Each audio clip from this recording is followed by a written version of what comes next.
ओम शांति। आज है 30 अक्टूबर, शिव बाबा की साकार मुरली। आज मीठे बाबा कहते हैं, मीठे बच्चे, तुम्हें अभी बहुत बहुत साधारण रहना है। फैशनेबल उच्च कपड़े पहनने से भी देह अभिमान आता है। तकदीर में उच्च पद नहीं है तो किस बात में बच्चे सुस्ती करते हैं। उत्तर, बाबा कहते, बच्चे अपना सुधार करने का चार्ट रखो। याद का चार्ट रखने से बहुत फायदा होगा। नोट बुक सदा साथ में हो। चेक करो कितना समय बाप को याद किया। हमारा रजिस्टर कैसा है, दैवी करेक्टर कैसा है। कर्म करते बाबा की याद रहती है। याद से ही कट उतरेगी, ऊंची तकदीर बनेगी। गीत है भोलेनाथ से निराला। ओम शांति। मीठे मीठे बच्चों पास ये लक्ष्मी नारायण का चित्र घर में ज़रूर होना चाहिए। इनको लक्ष्मी नारायण को देखकर बहुत खुशी होनी चाहिए, क्योंकि तुम्हारा यह है पढ़ाई का एम ऑब्जेक्ट। तुम जानते हो हम स्टूडेंट हैं और ईश्वर पढ़ाते हैं। ईश्वरीय स्टूडेंट व विद्यार्थी हैं। हम ये पढ़ते हैं। बाबा कहते, सबके लिए यह एक ही उद्देश्य है। इनको देखते बहुत खुशी होनी चाहिए। गीत भी बच्चों ने सुना, बहुत भोला नाथ है। कोई कोई शंकर को भोलानाथ समझते हैं, फिर शिव और शंकर को मिला देते हैं। अभी तुम जानते हो वो शिव ऊंचे से उच्च भगवान और शंकर देवता, फिर दोनों एक कैसे हो सकते हैं। यह भी गीत में सुना कि भक्तों की रक्षा करने वाले जरूर भक्तों पर कोई आपदाएं हैं। 5 विकारों की आपदाएं सबके ऊपर हैं। भगत भी सब हैं। ज्ञानी किसी को नहीं कहा जा सकता। ज्ञान और भक्ति बिल्कुल अलग चीज़ है, जैसे शिव और शंकर अलग हैं। जब ज्ञान मिलता है तो फिर भक्ति नहीं रहती। तुम सुखधाम के मालिक बनते हो। आधा कल्प के लिए सद्गति मिल जाती है। एक ही इशारे से तुम आधा कल्प का वर्षा पा लेते हो। देखते हो भक्तों के ऊपर कितनी तकलीफ है।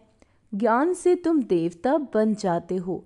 फिर जब भक्तों पर भीड़ होती है अर्थात दुख होता है, तब बाप आते हैं। बाप समझाते हैं, ड्रामा अनुसार जो पास्ट हुआ फिर रिपीट होगा।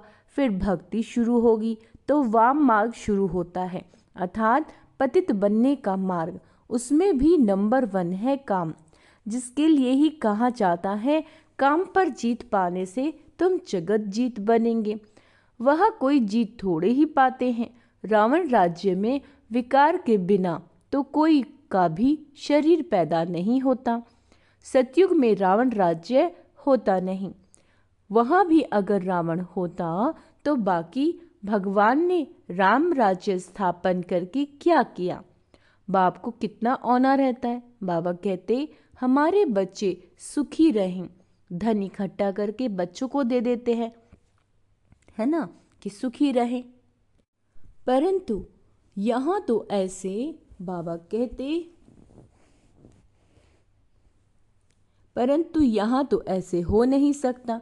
ये है ही दुख की दुनिया। बेहद का बाप कहते हैं, तुम वहाँ जन्म जन्मांतर सुख भोगते आएंगे। अतः धन मिल जाता है।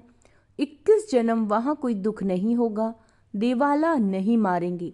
ये बातें बुद्धि में धारण कर आंतरिक बड़ी खुशी रहनी चाहिए। तुम्हारा ज्ञान और योग सारा गुप्त है। स्थूल हथियार आदि कुछ नहीं। बाप समझाते हैं, यह है ज्ञान तलवार। उन्होंने फिर स्थूल हथियार निशानियां देवियों को दे दी। शास्त्र आदि जो पढ़ते हैं वो लोग कभी ऐसे नहीं कहेंगे कि यह ज्ञान तलवार है, ये ज्ञान खड्ग है। ये बेहद का बाप ही बैठ समझाते हैं। वह समझाते हैं, शक्ति सेना ने जीत पाई तो जरूर कोई हथियार होगा। बाप आकर सब बातें यानी भूलें बताते हैं।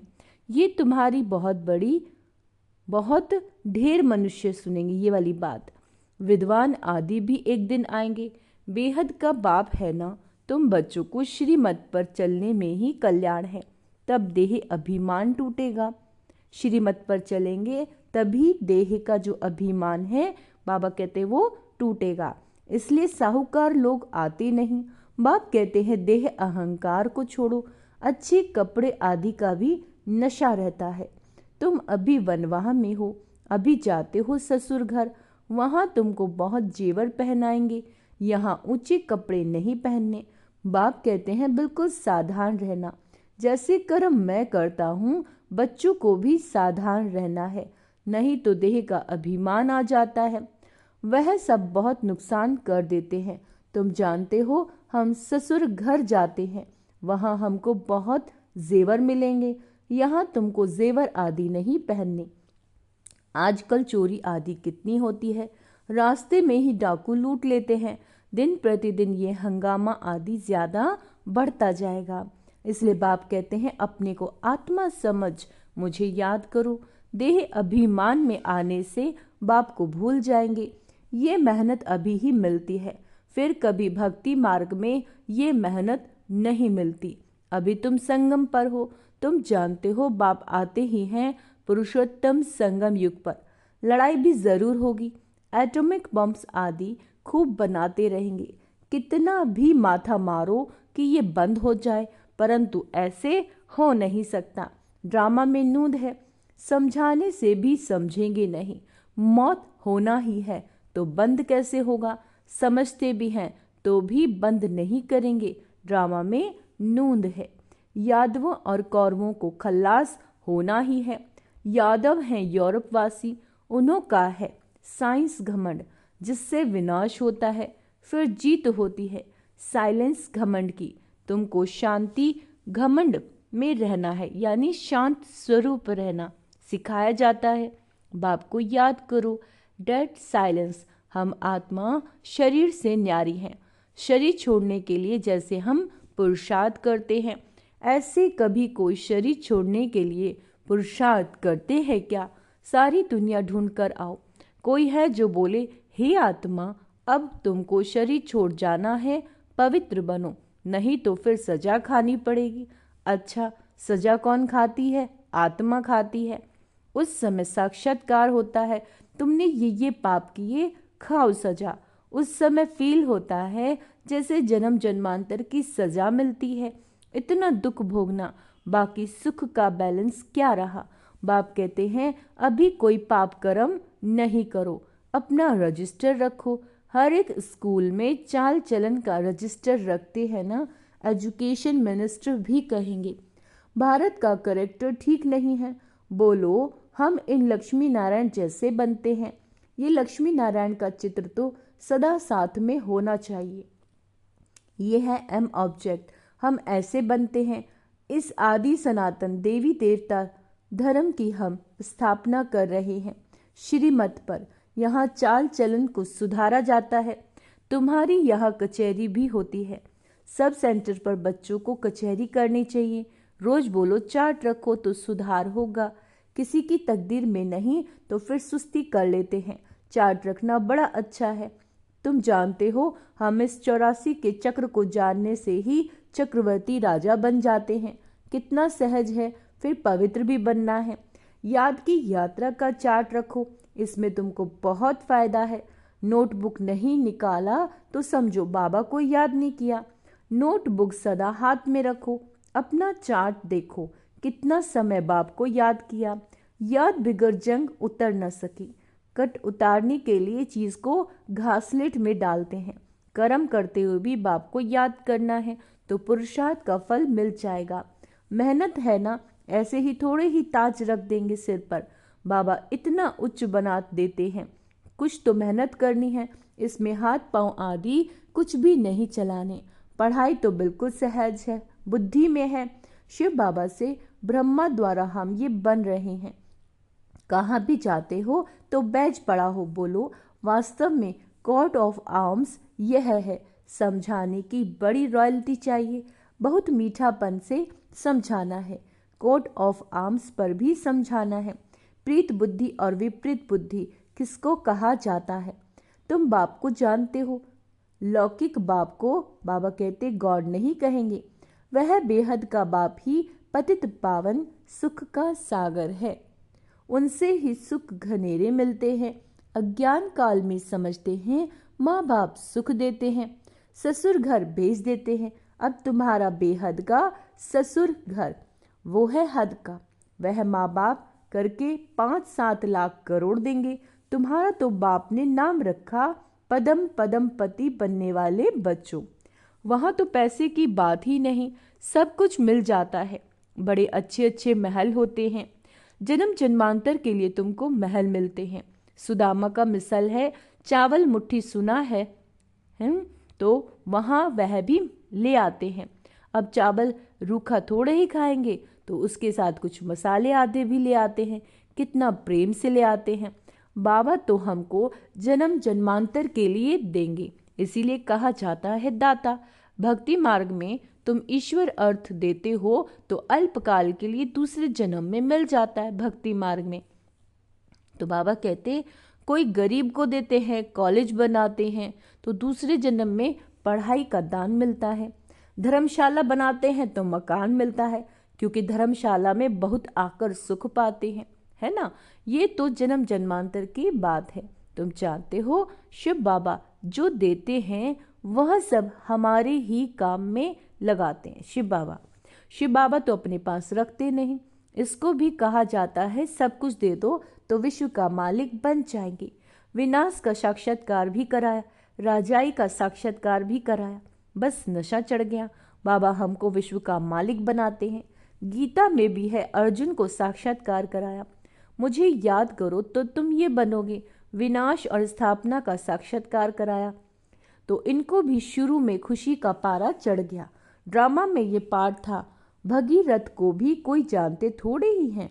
तो तुम बच्चों को ये एम ऑब्जेक्ट बाबा कहते बुद्धि में रखनी चाहिए। हम ये बनते हैं, जितना पुरुषार्थ करेंगे उतना ऊंचा पद पाएंगे। गाया जाता है फॉलो फादर। इस समय की बात है। बेहद का बाप कहते मैं जो राय देता हूँ उस पर फॉलो करो। इसने क्या किया सो भी बताते हैं। इसको सौदागर रत्नाकर जादूगर कहते हैं ना। बाबा ने अचानक ही सब कुछ छोड़ दिया। पहले उन रत्नों का जौहरी था, अब अविनाशी ज्ञान रत्नों का जौहरी है। हेल को हेवन बनाना कितना बड़ा जादू है। फिर सौदागर भी है, बच्चों को कितना अच्छा सौदा देते हैं। कखपन चावल मुट्ठी ले महल दे देते हैं। कितनी अच्छी कमाई कराने वाला है ना। जवाहरात के व्यापार में भी ऐसा होता है। कोई अमेरिकन ग्राहक आता है तो उनसे 100 की चीज का 500,000 भी ले लेंगे। उनसे तो बहुत पैसे लेते हैं। तुम्हारे पास तो सबसे पुरानी चीज है प्राचीन योग। तुमको अब भोलानाथ बाप मिला। कितना भोला है। तुमको क्या बनाते हैं?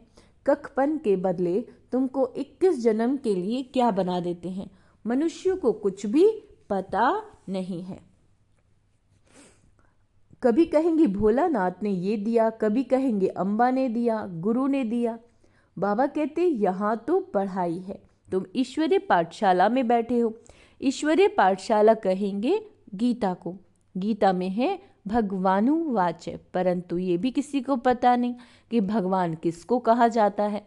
कोई से भी पूछो, परम पिता परमात्मा को जानते हो? बाप हैं बागवान, तुमको कांटों से फूल बना रहे हैं, उसको गार्डन ऑफ अल्लाह कहते हैं।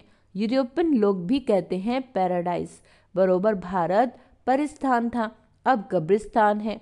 अभी फिर तुम परिस्थान के मालिक बनते हो। बाप आकर सोए हुए को जगाते हैं, ये भी तुम जानते हो। नंबरवार पुरुषार्थ अनुसार जो खुद जाग जाते हैं तो दूसरों को भी जगाते हैं, नहीं जगाते तो गोया खुद जगा हुआ नहीं है। तो बाप समझाते हैं इन गीतों आदि की भी ड्रामा में नूंद है। कोई गीत बहुत अच्छे हैं, जब तुम उदास हो जाते हो तो ये गीत बजाओ तो खुशी में आ जाएंगे। रात की राही थक मत जाना, है ना, सुबह की मंजिल दूर नहीं है, ये भी अच्छा है। अब रात पूरी होती है। मनुष्य समझते हैं जितना भक्ति करेंगे उतना भगवान जल्दी मिलेगा। हनुमान आदि का साक्षात्कार हुआ तो समझते हैं भगवान मिला। बाप कहते हैं ये साक्षात्कार आदि की सब ड्रामा में नूद है। जो भावना रखते हैं उनका साक्षात्कार हो जाता है, बाकी ऐसा कोई होता नहीं। बाप ने कहा ये बैज तो सबको सदैव पड़ा रहे, किस्म किस्म के बनते रहते हैं। ये बहुत अच्छा है समझाने के लिए। तुम रूहानी मिलिट्री हो ना, मिलिट्री को हमेशा निशानी रहती है। तुम बच्चों को भी यह होने से नशा रहेगा। हम ये बन रहे हैं, हम स्टूडेंट हैं। बाबा हमको मनुष्य से देवता बना रही है। मनुष्य देवताओं की पूजा करते हैं। मनुष्य क्या करते हैं? देवताओं की पूजा करते हैं। देवताएं तो देवता की पूजा नहीं करेंगे, यह मनुष्य देवताओं की पूजा करते हैं। क्यों करते हैं देवताओं की पूजा? क्योंकि वह श्रेष्ठ है। अच्छा, मीठे मीठे से केला दे बच्चों प्रति माता पिता बाप दादा का याद प्यार और गुड मॉर्निंग। रूहानी बाप की रूहानी बच्चों को नमस्ते। हम रूहानी बच्चों की रूहानी माता पिता बाप दादा को याद प्यार, गुड मॉर्निंग बाबा, नमस्ते नमस्ते नमस्ते। धारणा के लिए मुख्य सार, बुद्धि में सदा अपनी एम ऑब्जेक्ट याद रखनी है। आज यही करना है कि हमें क्या बन रहे हैं उसको बुद्धि में रखना है। लक्ष्मी नारायण का चित्र सदा साथ रहे, इस खुशी में रहो। हम ऐसा बनने के लिए पढ़ रहे हैं। अभी हम गॉडली स्टूडेंट हैं। अपना पुराना कखपन चावल मुट्ठी दे महल लेने हैं। ब्रह्मा बाप को फॉलो कर अविनाशी ज्ञान रत्नों का जौहरी बनना है। तो क्या करना है आज? फॉलो फादर करना है और अपना एम ऑब्जेक्ट सदा याद रखना है, यानी लक्ष्मी नारायण का चित्र भी साथ रखना है। आज का वरदान है निश्चय के आधार पर। निश्चय के आधार पर विजयी रतन बन, सभी के प्रति मास्टर सहारे दाता भव। निश्चय बुद्धि बच्चे विजयी होने के कारण सदा खुशी में नाचते हैं। वे अपने विजय का वर्णन नहीं करते, लेकिन विजयी होने के कारण वे दूसरों को भी हिम्मत बढ़ाते हैं। किसी को नीचा दिखाने की कोशिश नहीं करते, लेकिन बाप समान मास्टर सहारे दाता बनते हैं, अर्थात नीचे से उच्च उठाते हैं। व्यर्थ से सदा दूर रहते हैं। व्यर्थ से किनारा होना ही विजयी बनना है। ऐसे विजयी बच्चे सर्व के लिए मास्टर सहारे दाता बन जाते हैं। जो आत्माएं व्यर्थ संकल्पों से दूर रहती हैं वो दूसरों को भी सहारा देने के निमित्त बनती हैं। स्लोगन है निस्वार्थ और निर्विकल्प स्थिति से। निस्वार्थ और निर्विकल्प स्थिति से सेवा करने वाली सफलता मूर्त भव। आज का अव्यक्त इशारा है योग का प्रयोग करने के लिए दृष्टि वृत्ति में भी पवित्रता हो। योग का प्रयोग करना है ना, तो उसके लिए क्या चाहिए? दृष्टि और वृत्ति में भी पवित्रता को और अंडरलाइन करो। मूल फाउंडेशन आपके संकल्पों को शुद्ध ज्ञान स्वरूप शक्ति स्वरूप बनाओ। फिर से सुनो, मूल फाउंडेशन अपने संकल्पों को शुद्ध ज्ञान स्वरूप शक्ति स्वरूप बनाओ। कोई कितना भी भटकता हुआ परेशान दुख की लहर में आए, खुशी में रहना असंभव समझता हो, लेकिन आपके सामने आते ही उसकी मूर्त आपकी वृत्ति आपकी दृष्टि आत्मा को परिवर्तन कर दे। यही है योग का प्रयोग। अच्छा, ओम शांति। तो आज क्या करना है? बाबा ने क्या कहा है? अपने संकल्पों को शुद्ध बनाना है, ज्ञान युक्त होकर रहना है, शक्ति स्वरूप बनना है, ताकि जो भी आत्मा आपके सामने आए उसका भी परिवर्तन हो जाए। निस्वार्थ और निर्विकल्प स्थिति में रहकर हम सेवा करें तो हमें हर किसी सेवा में सफलता अवश्य मिलेगी। वरदान में बाबा ने कहा था व्यर्थ से मुक्त रहोगे तो सहारे दाता बन जाओगे। अपना एम ऑब्जेक्ट याद रखना है और पुराना कखपन है ना, जो भी कुछ है जो भी है हमें सफल करना है, क्योंकि बाबा हमें किस जन्मों के लिए दे रहे हैं तो ये भी हमें याद रखना है। और सबसे इम्पॉर्टेंट यही है कि स्वयं को आत्मिक स्वरूप का अभ्यास करना है। अगर हम फैशनेबल कपड़े पहनेंगे तो हमारा ध्यान कहाँ जाएगा? अपने कपड़ों पे जाएगा, देह की तरफ जाएगा, और हमें तो आत्मिक स्वरूप का अभ्यास करना है। ठीक है? अच्छा, ओम शांति।